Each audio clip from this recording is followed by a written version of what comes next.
Jamani wapenzi, mko poa? Naamini mko vizuri sana na Ramadhani ndo inaishaisha hiyo, na Mungu mkubwa bado tuko hai.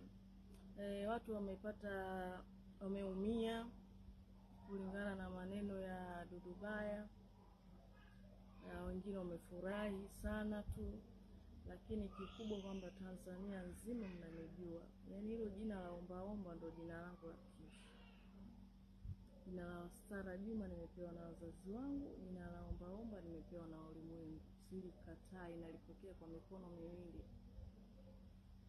Sikatai kwamba naomba, ni kweli naomba. Na nilikuja kwenu nikawaeleza shida yangu ya ugonjwa. Wapo wa Tanzania ambao walinisaidia, na wapo wengine waliongea sana, lakini kikubwa tu ninawashukuru. Hakuna mtu mgeni na hilo jina kwangu mimi. Hilo jina ninalipokea kwa mikono miwili, na ninakushukuru sana sana Dudu Baya.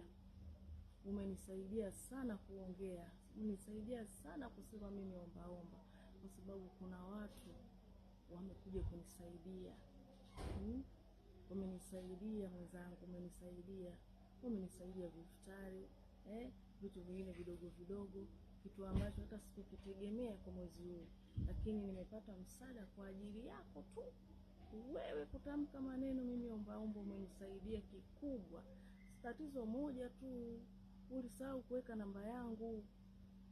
Namba yangu hujaweka. Sasa mimi na posti video na ikana namba yangu ya simu ya kutumiwa hela. Wewe chukua, watumie hao watu wako ambao umeshirikiana nao kusema ombaomba, ili nipate zaidi.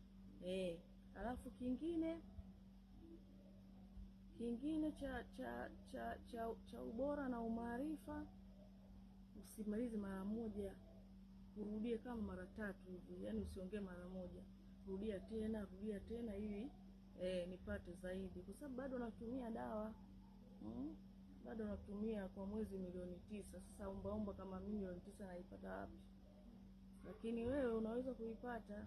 Kwa hiyo ndugu yangu, kama umeamua kusaidia kwa njia hiyo, basi naomba uendelee kuongea, au sio? Halafu huko India huko kuna kitengo cha watu wa ombaomba huko, wanapewa hela nyingi kweli. Ikiwezekana nifanyie mpango, wape hata namba yangu. Wape namba yangu, waambie kuna ombaomba mmoja kule maarufu. Msaidieni, nipo hapa nasubiri. Ila nakushukuru sana Dudu Baya, umetisha sana.